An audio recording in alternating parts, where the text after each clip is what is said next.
Hello, welcome to another episode of our live stream, My Journey to the Trinity. Hope you're having a good day, and the Lord bless you.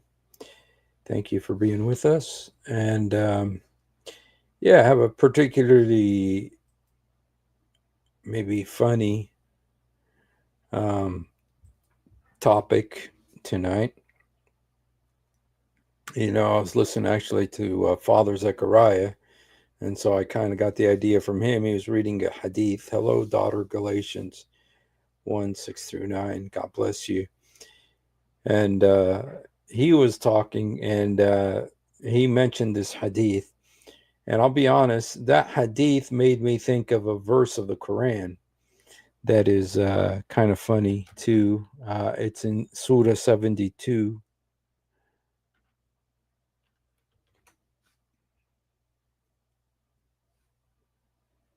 Okay. Uh, Let me show you.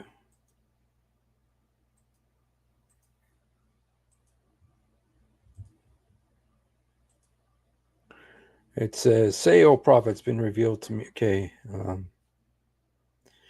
So Muhammad, was inspired to know that the jinn, the demons, were listening in on Quran, and they really liked it. The jinn, the demons loved the Quran. They say it's a wondrous book from Allah. It's such an amazing book. That's what the demon said. And so um and and then there's a verse where it actually says, um let me see. um It's actually in the Arabic. Okay. Jid Rabbina. Okay, it's verse 2. It says, "Now we believe that our Lord, the exalted in majesty, has neither taken a mate nor offspring." Of course, it's an attack on Jesus Christ, of course. And Muhammad is all in on it. And that he, exalted, is majesty. Our Lord, he did not take a girlfriend. The word is girlfriend, sahiba, wila waladin, or a boy, a child. And this is the demons talking. Now, they love the Quran. They just love the Quran. They loved it so much that some of the demons actually became Muslims, according to this surah. Some of the demons became Muslims because they were so impressed with the Quran. And but there's a funny little phrase in this. Uh, I don't know if Muhammad did it on purpose. I don't know what to make of it.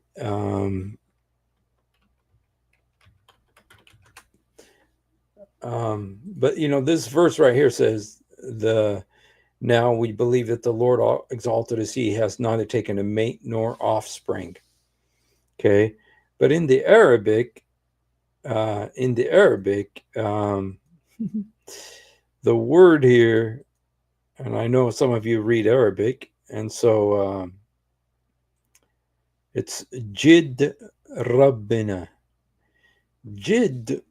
I'm just kind of curious now. Let me just look at how Google translates this. I'm just curious now how Google is going to translate this. Let me see.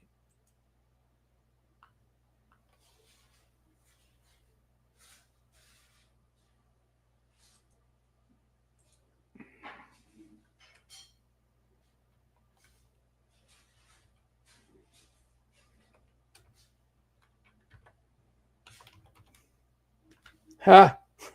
It is right. Let me show you guys. Jid Rabbina. What does that mean, actually? Let's look at what Google Translate says. Sometimes they're right. Jid Rabbina means God's grandfather. If you speak Arabic, the word Jid means grandfather. Jidda means grandmother. And so, quite often, Arabic kids will call their grandfather Jiddu, Jiddu. But the word Jid means grandfather in Arabic. And so this verse of the Quran is saying that Allah has a grandfather. It says, وَإِنَّهُ تَعَالَى Jid Rabbina. Jid Rabbina, the grandfather of our Lord. Okay, and in the Arabic, that's what it says. Jid, Jiddu, Jiddu. You know that means the Lord, God's grandfather. So, so anyway, when I heard about Muhammad's the devil's grandson, I thought, wow, well, this isn't any worse than um, this is no isn't any worse than the fact the Quran says that Allah has a grandfather too. He doesn't have a son, but he does have a grandfather, according to the Quran. So, um, but let me show you now let me show you, and it's going to be in Arabic, you guys, but I will translate it for you. I want to show you the verses about the devil's grandson. Okay, now I'm going to read it to you in Arabic. This is Wa'an Anas. This is narrated by Anas. He said, I was with the messenger in the hills of Mecca, and we met Sheikh Mitwaki Ali Akaz. Ala Akaze. Mitwakka ala Akaz. We met an old man with a cane. He was like, like leaning on a cane. So we met an old man with a cane. The word is akaze. So Muhammad said, Mashiat jinni wa na'amatu. The will of my genie and his melody, نغمته, مش نعمته, نغمته. فقال, so he said, min ay jinn inte. He said to the demon, he says, which genie are you? فقال, and this is what the genie said, you guys. This is what the demon said. He says, I am Hamma. So his name is Hamma, the son of Hem, the son of Lakis, the son of the devil.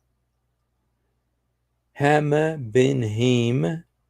So he's called Hamma bin the son of Hem, who happens to be the son of Lakis, and who happens to be the son of the devil. So actually, you guys, Hamma bin Hem, okay? Yeah. So this would make the devil his grandfather. So this is the devil's grandson. Iblis means the devil. Shaitan means Satan. Iblis means the devil. And so this guy is the grandson of Iblis. So you guys, maybe you didn't know. Maybe you didn't know that the devil has a grandson. Maybe you didn't know that the devil has a grandson, but you probably also didn't know that Allah has a grandfather. The grandfather is in the Quran. The grandson of the Iblis, the devil, is in the Hadith. So what do you make of that? What do you make of that? The devil supposedly has a grandfather. Now, do devils reproduce? I thought devils were created directly by Allah. And if you look at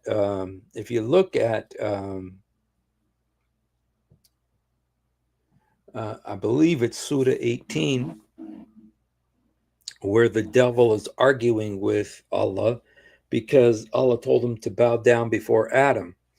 Well, the devil says, "Why should I bow down before someone that's made of dust when I was made of fire?" Talking about himself. But there he admits that the devil, he's admitting that Allah created him. He says, "You created me from fire, created him from dirt. Why should I bow down to him?" So, yes, and the devil has very peculiar powers in Islam. For instance, the devil is both male and female, uh, androgynous. Uh, it's not androgynous, it's where he's actually two, the same way that there are, I think the caterpillar may be like this too, that he has both genders, and he reproduces by having relations with himself. Yo boy, yeah. So, so anyway, that's the funny story there about this alleged jinn. Okay, and he supposedly, okay, this jinn, according to this hadith. Okay, let's look at it again.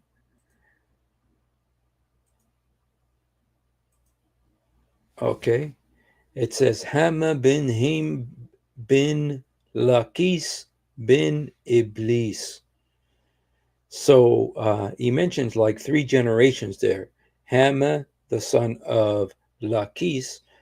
Lakis, I bet you Lakis is similar to the Hebrew word Lakish. Lakish, which was one of Cain. Both Cain and Abel have a descendant named Lakish. We just say Lakish. Okay. So it's interesting that he knew that the one who came to him is the grandson of the devil. Now, in all reality, if we were to just be objective, does the devil have children? Can the devil have children? Because according to this, he has grandchildren, not just children, he has grandchildren. And so, yeah, you got to kind of decide, what you want to do with that.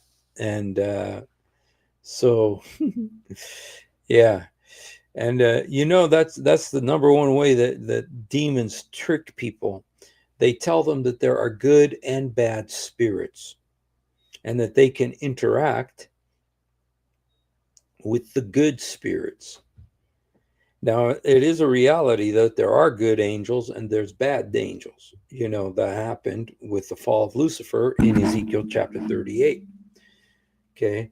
So I know that there's good people who do good things who are not Christians. So not only Christians do good things. Uh, Almost everybody I know, they're very good people. They do good things. Okay. And so, yeah, so this is kind of where, oh, Truth Defenders here. These are his 5 favorite offspring. Iblis laid 5 eggs. Zalanbur, Dasim, Thabr, Miswat, and El-Awar. Wow. Wow. That's amazing. That's amazing. Yeah, I've always known that there's Ham, Shem, and Japheth, and I never knew about any other ones. So I think you're stuttering because I think I'm stuttering as well. And so anyway, so there it is. It's in the Bible. Okay, it's foretold. Okay, it's excuse me, in the Bible. It's in the Quran. It says that this guy is the son of the devil. the son of the devil, Ibn Iblis, not the son, the grandson. Okay, and I talked with the guy who who was talking about this, and he explained it a little bit to me. That this is the a lot of it comes from like the Arabian myths. They had a huge pantheon of gods in Mecca. They had a huge, set of rules that they followed to follow their religion, including the Hajj. Everything that is done in the Hajj, the pagans used to do it before. Everything the Muslims do with the Hajj, the Muslims used to do before Muhammad, because it was a pagan practice. He just Islamicized it. So yes, Iblis lays eggs. So oh, you got censored, Emmanuel? Emmanuel got censored, you guys. Did anybody censor Emmanuel? If you did, please uncensor him. So anyway, I thought this was hilarious. So it's in. This is actually in Al Qurtubi. I'd like to see if I can find it. I have the address of it. Part 1, Part 9, page 1. Okay, let me look if I can find it.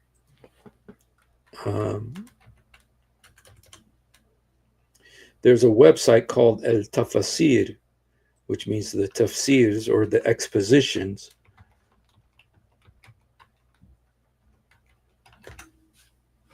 Let's see if I can find it on there. It's Al Qurtubi, book 9. Yes, part 9, or 19, excuse me. Part 19, page 3. Okay, let's see if we can find this. Al Tafasir.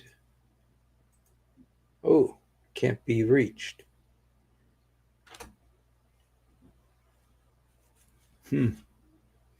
Just because I would like to actually read Al Qurtubi saying that, I'm just be curious. So, Al Tafasir.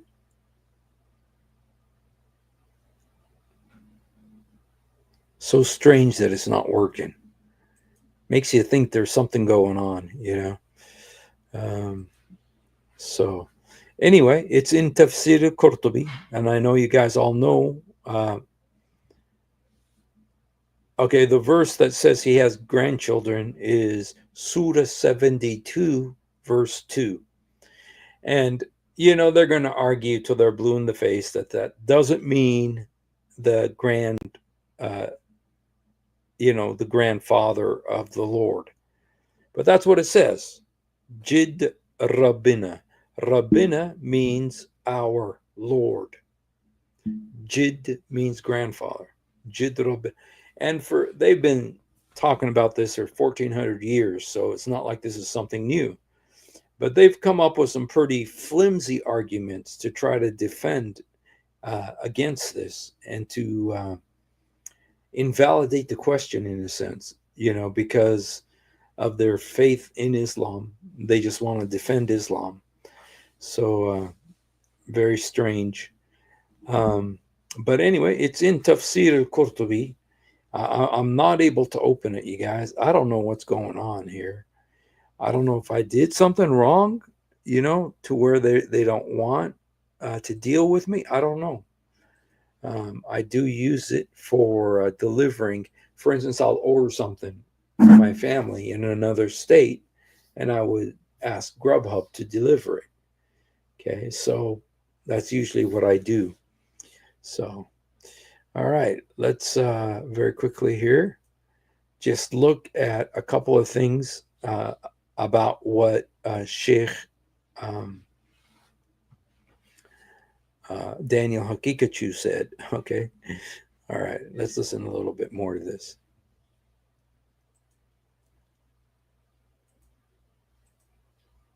Oops.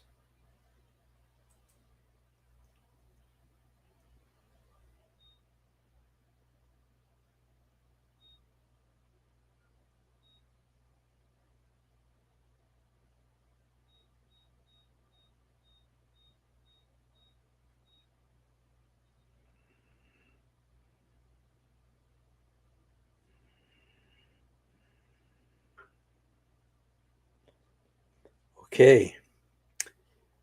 All right, you guys. I'm sorry, you guys. I'm a little bit tired here, and so I'm kind of I'm losing I'm losing some. I'm running out of steam here, and sorry about that. So anyway, so there. I just wanted to show you this verse that was very. Hello, Lois. God bless you. Do we know you, Lois? I have a friend uh, who has a sister named Lois. I don't know if it's you, but welcome all the same. God bless you. So anyway, let me just show you here one more time. This verse now, like I said, this is in Arabic, so you can't really read it, but I will show it to you all the same. Um, okay, okay. Right here, it says, وعن أنس قال كنت مع الرسول في جبال مكة. It says, I was with the prophet in. First of all, there's an interesting thing. The let me just go back real quick and talk about um, the topic that Father Zechariah was talking about.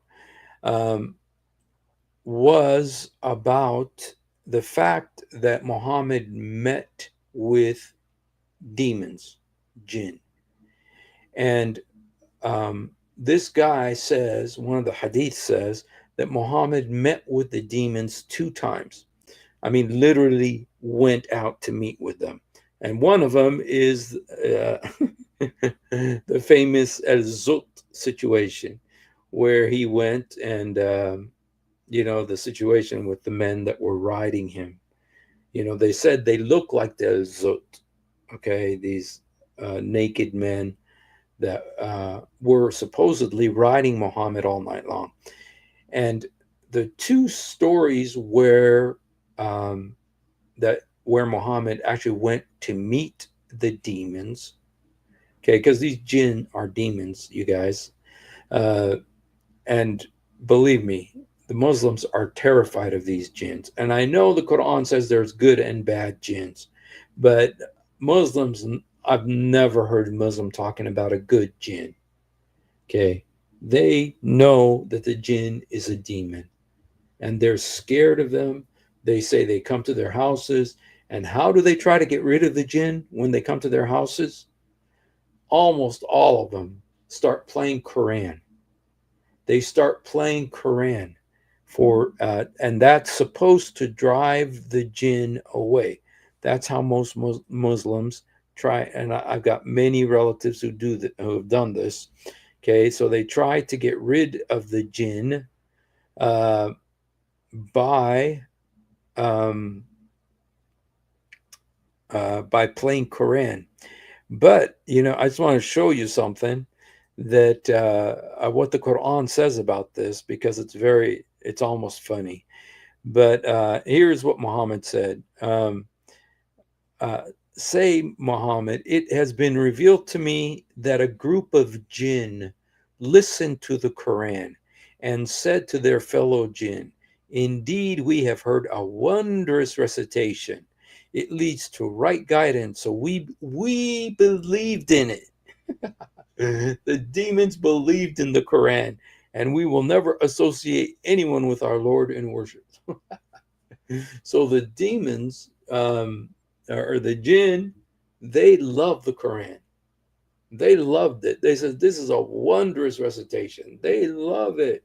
And so, you guys, if there's any Muslims listening and you have a jinn in your house and you want to get rid of it, the worst thing you could do is turn on uh, the Quran recitation channel and play Quran all day long. Why? Because the jinn love the Quran. They love it. In fact, they love it so much they became Muslims, according to this verse. And I know some Muslims may get mad at me, but you guys just look what it says here. It says, "Say, O Muhammad, it has been revealed to me that a group of jinn listened to the Quran, and they said to their fellow jinn, indeed, we have heard a wondrous recitation. It leads to right guidance, so we believed in it, and we will never associate anyone with our Lord in worship." Okay, I'm just curious in Arabic. Uh, Yuhdi, Yahdi ila rushd. Okay, talking about the Quran, that it leads to guidance. فَأَمَنَّ بِهِ. So we believed in it, in the Quran.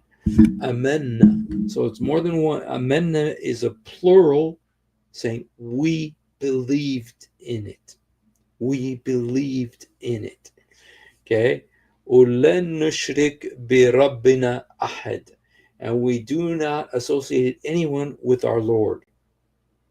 Okay. So anyway, just in case there's a Muslim, don't play Quran to get rid of demons and jinn. Don't listen to Quran to get rid of jinn, because they love the Quran. They'll stick around forever listening to it. They totally love the Quran. Okay, right here, this is what the Quran says. It says, uh, a group of jinn listened to the Quran, and they said to their fellow jinn, indeed, we have heard a wondrous recitation. It leads to right guidance, so we believed in it, and we will never associate anyone to our Lord in worship. Um, and then it says, and we believe that our Lord, exalted in majesty, has neither taken a mate nor offspring. Okay, so they're denying the deity of Jesus Christ.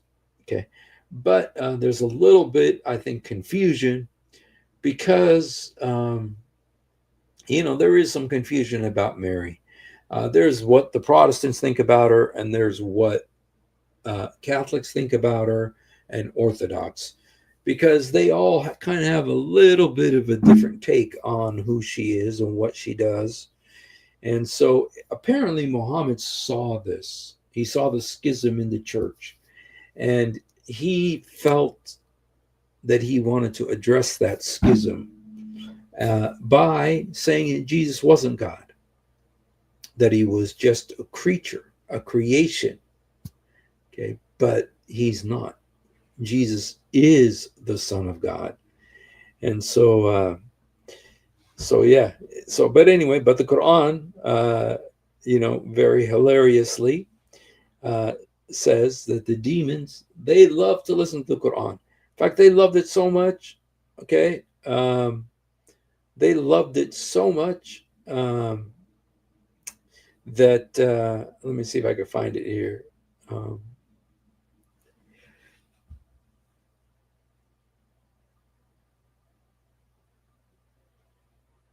okay, okay. And there is among us those who are righteous and those who are less so. We have different factions. Inna minna il salihun و minna dun ذلك. كنا طرائق قددا. Okay. Now we truly know that we cannot frustrate Allah on the earth, nor can we escape from him into the heaven. We have heard the guidance of the Quran. We readily believed in it. Okay. So the jinn believed in the Quran. They believe in the Quran. And there's among us those who have submitted to Allah. Okay, now that's not what it says. Inna minna il muslimun u el qastun famin aslam فأولئك تحرروا rushdan. Okay, so what's saying is that, and among us there are those who have submitted to Allah. In Arabic, it just says el muslimun, which means supposedly the surrendered ones, the submitted ones, and those who are deviant. So, as for those who submitted, it is they who have attained right guidance. As for the deviant, they will be fuel for hellfire. Okay, Muhammad was always very clear when he came to talking about heaven and hell. Those two subjects kind of excited him. Also, talking about the adab al-qabr, the punishments of the grave. He really enjoyed talking about those. He would just wax very eloquent talking about them. So that's kind of what he did here. And fortunately, the you know, um, fortunately, this is Father Zechariah. He finds all this stuff and then he shows it to us. So anyway, I wanted to show you this before I go back to the what Father Zechariah was talking about. Um,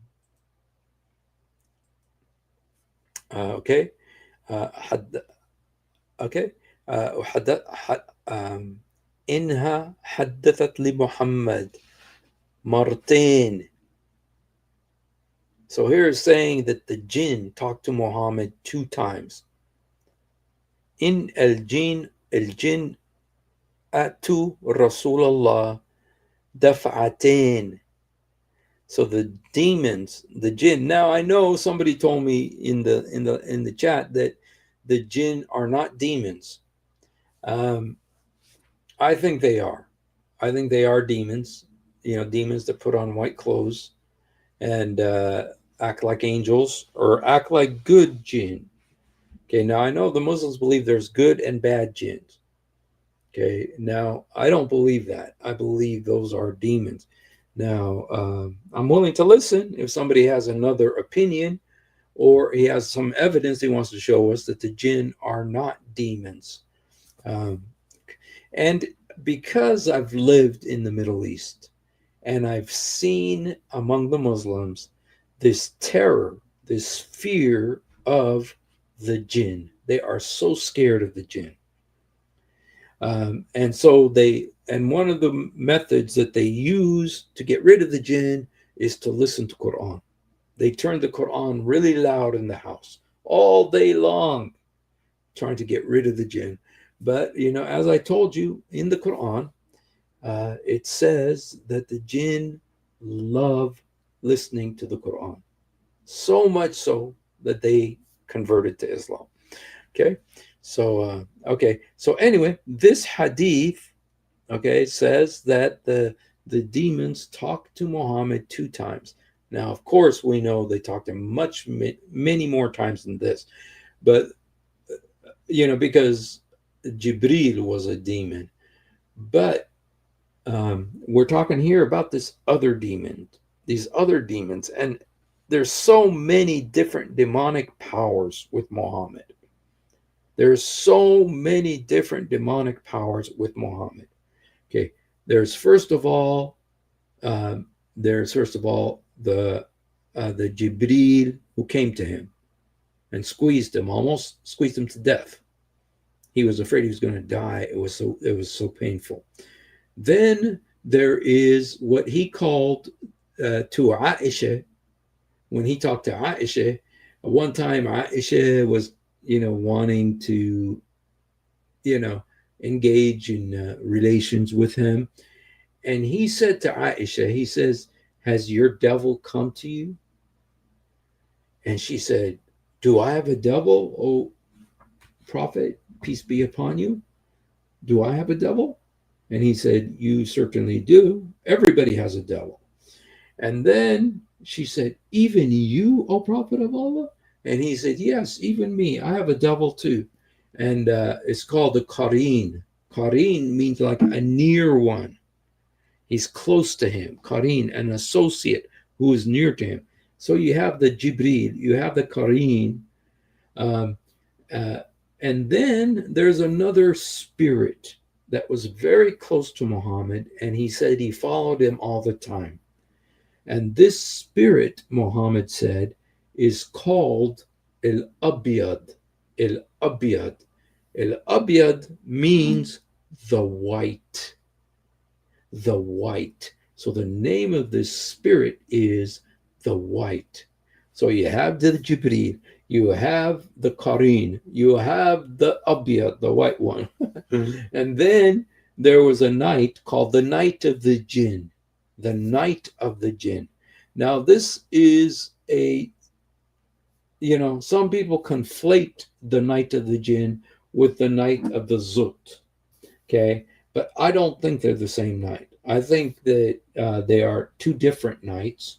Both of them are about Muhammad engaging with the demons, with the jinn. Okay. Um, so, so he's got all these different spirits, demonic spirits that were attacking him, that were with him, that, and Muhammad had such a weird issue about the devil, about jinn, so much so that he made the devil omnipotent, omnipresent. Omnipresent. The devil is everywhere for Muhammad. You see this in some of the hadith. He says, uh, miraculously, this is amazing, that the devil sleeps in people's noses at night, or Muslims' noses. The devil sleeps in people's noses at night. And so, how can the devil sleep in 2 billion noses? I mean, you'd have to be omnipresent in order to do that. And Muhammad was not specific about which uh, Muslims the devil sleeps in their noses. He apparently sleeps in every single Muslim nose. Okay. And that's why in their ablution, one of the things they do is they take water, put it in their nose, and they blow it out. Okay. So, Muhammad's devil sleeps in people's noses. Let me see if I can find that just to show it to you. Tafsir. Okay, here.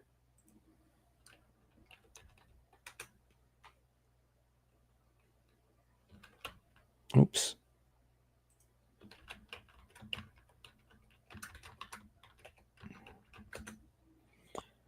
Okay, this is a profound, profound hadith.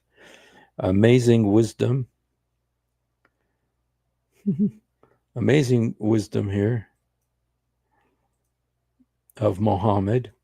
Okay, we have our friend here.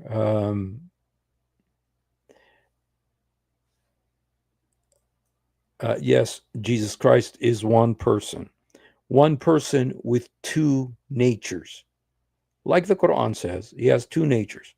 One nature is that he's the word of Allah, which is in the Quran 3 times, chapter 4, 171, chapter 3, verse 45, and chapter 3, I believe, verse 33.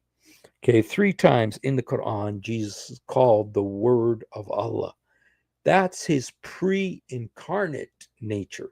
That's his divine nature that Allah cast to Mary, according to the Quran. Al-Qaha, Kalimat Allah Al-Qaha ila Maryam. The word of Allah he cast to Mary. Okay, so anyway, here is the hadith. It says the Prophet said, "If any one of you rouses from sleep and performs ablution, he should wash his nose by putting water in it and then blowing it out 3 times, because Satan has stayed in the upper part of his nose all the night." Okay, I'm just curious how it says. فَإِنَّ الشَّيْطَانَ يُبَيِّتْ عَلَى خَيْشُومِهِ. Okay, so the devil sleeps in people's noses all night long. Okay, and then amazingly,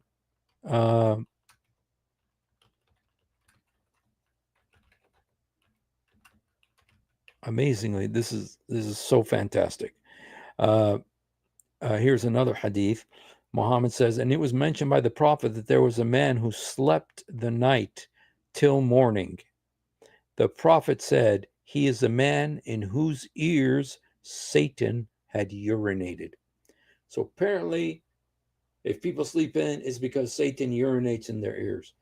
And so you got to ask, if Satan is urine, this is a Sahih hadith.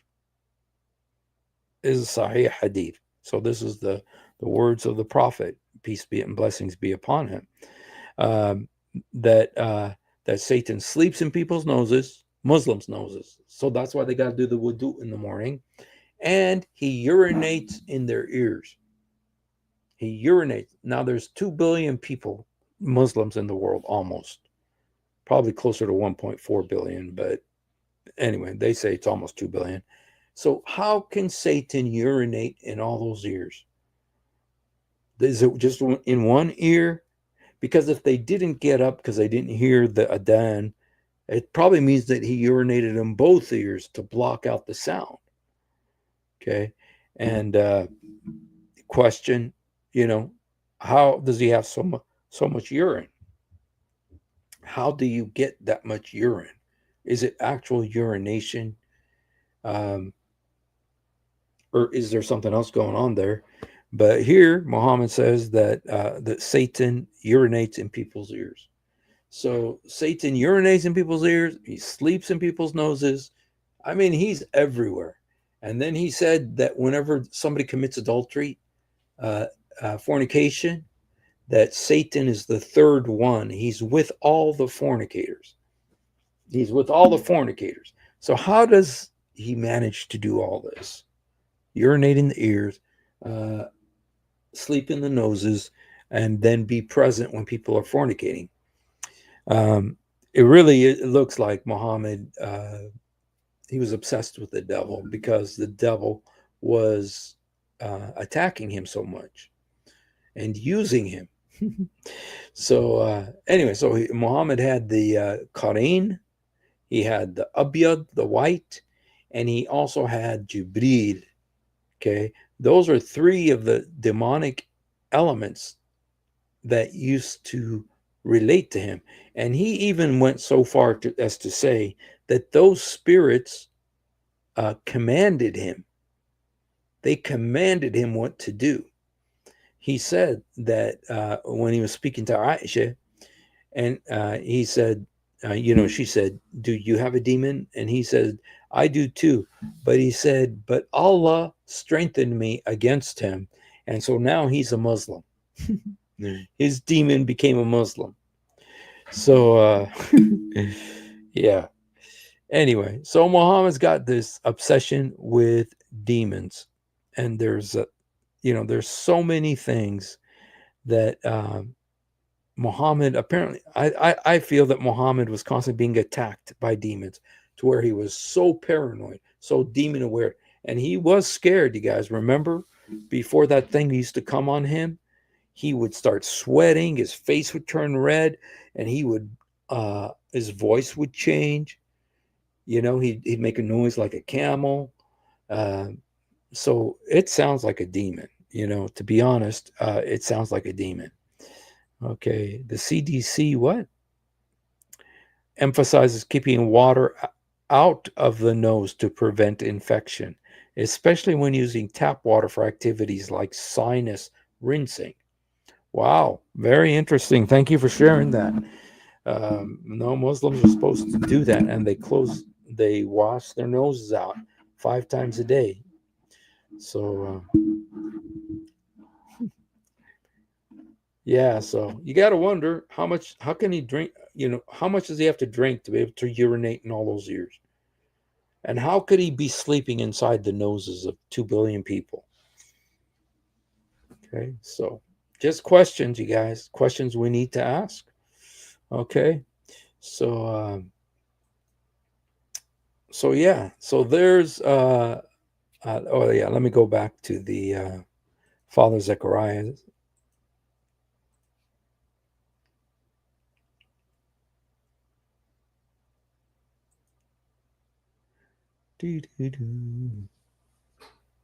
Shoot, what did I do with it? Did I lose it?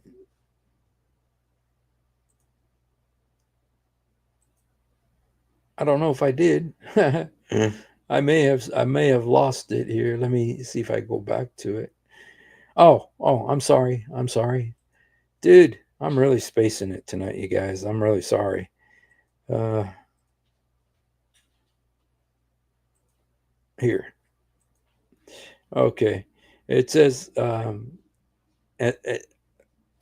read it to you uh, word for word. Say, إنها حدثت لمحمد مرتين. This happened to Muhammad 2 times. Him visiting with the demons. Okay. In el jin utu Rasulullah daf'atain. Okay. So the demons came to Muhammad 2 times. Okay. One of them be in Mecca, وهي التي ذكرها bin Mas'ud. And it's the one that Ibn Mas'ud mentioned. Well, you guys, which one did Ibn Mas'ud? I'm going to make this a quiz. Who can tell me which demonic encounter did Abdullah ibn Mas'ud report? Who remembers? See, there's a test here, you guys. You got to be alert. Who remembers?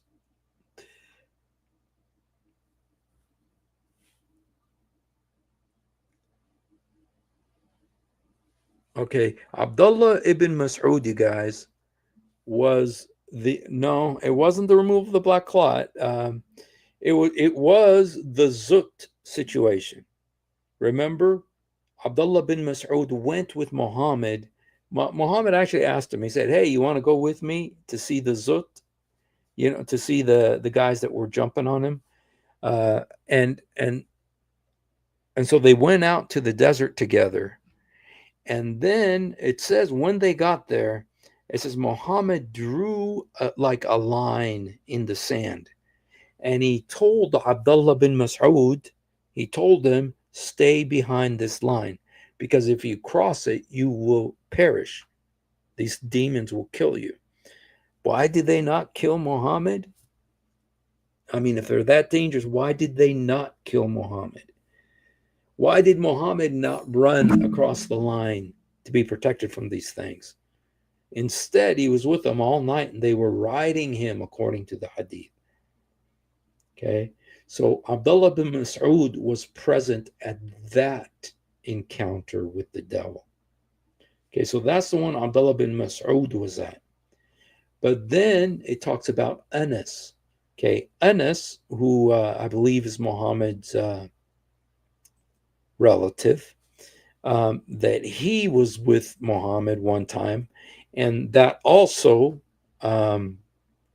led to uh, uh, an encounter with the jinn. He also had an encounter with the jinn. This is the second one. Okay. And that, I believe, was the night of the jinn. Okay. That one, I believe, is the night of the jinn. Let me see. Okay. This is in Tafsir al-Kabir to the Ar-Razi. It says, when Muhammad despaired of the people of Mecca, and wanted to kick him out to Al Ta'if, to another city called Al Ta'if. He went to Al Ta'if in order to preach to them and to win them to Islam. And when he went to Mecca and he was underneath the area of the palm trees, he started reciting Quran in his prayers, in his early morning prayers.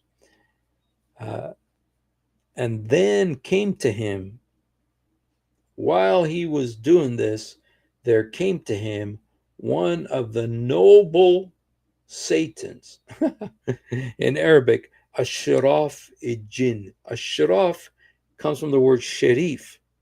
Ashraf means like the most noble.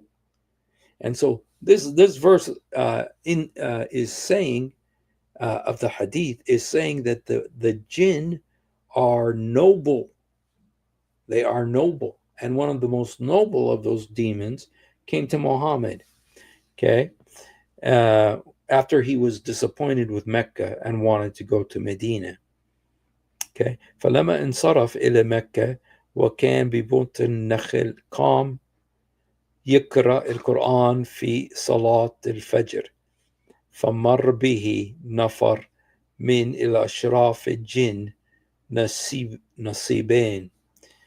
Okay, so uh, before the prayers, the morning prayers, the people, these guys who were at his house, were already kind of on his side.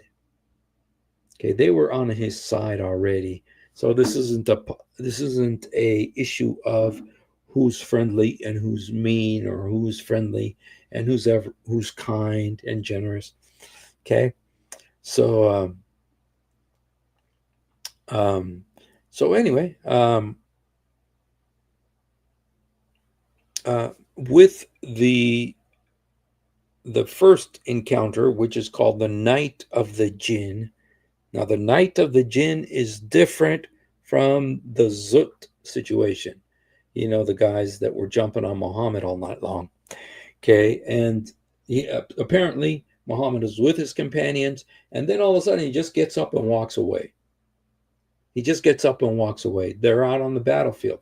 And in the morning when he came, everybody said, "What happened to you?" He said that he had gone to preach Islam to the jinn of Ethiopia. Okay, to go and speak to them. And they were in Mecca though. And they were there in Mecca, and he was teaching them Quran. And they were eating also. And what were they eating? They were eating bones of dead people. That's what they were eating. So anyway, but the jinn said, that particular night, Muhammad said that he went and taught the jinn Islam. He went and taught the jinn Islam. And some of them apparently converted to Islam or reverted. I don't know if the jinn were born Muslim as well. So anyway, that's kind of the story behind that verse there. So, all right, you guys. Well, you know what? We almost made it to an hour. I didn't think I was going to be able to survive. I'm so tired. I was barely able to stay up. In fact, I think I fell asleep here. Sorry about that. Yeah. So, all right, you guys. I'm going to start something, you guys. I'm going to start this thing where once a week I'm going to give somebody one of my books. I'm going to send it to him in email, a digital book, and any of my books, and I'm going to show you tomorrow what those books are. And every week, one person is going to win one of my books. So something to look forward to. And I'll tell you a little bit about the books tomorrow. So, all right, you guys, thank you so much for hanging out with us. I know that I kind of feel like I wasn't completely there. Sorry about that. And but thank you for hanging around. And if you haven't done it, please do it now. Jesus, help me. Jesus, forgive me. Jesus, come into my heart. Jesus, help me. Jesus, forgive me. Jesus, come into my heart. Yesur, sa'idni. Yesur, samihni. Yesur, udkhul qalbi. We love you, but much more importantly, he loves you. Have a great night. Thanks. If you have ever wondered why dull apologists lie so much, it's because on a rare occasion that they tell the truth. This happens. One of the reasons I accepted Islam was the scientific miracles. I'll be honest with you. And now we know that this whole scientific miracles was absolute nonsense. You're going to have to repeat that. That the standard narrative has holes in it. That's what I'm going to say.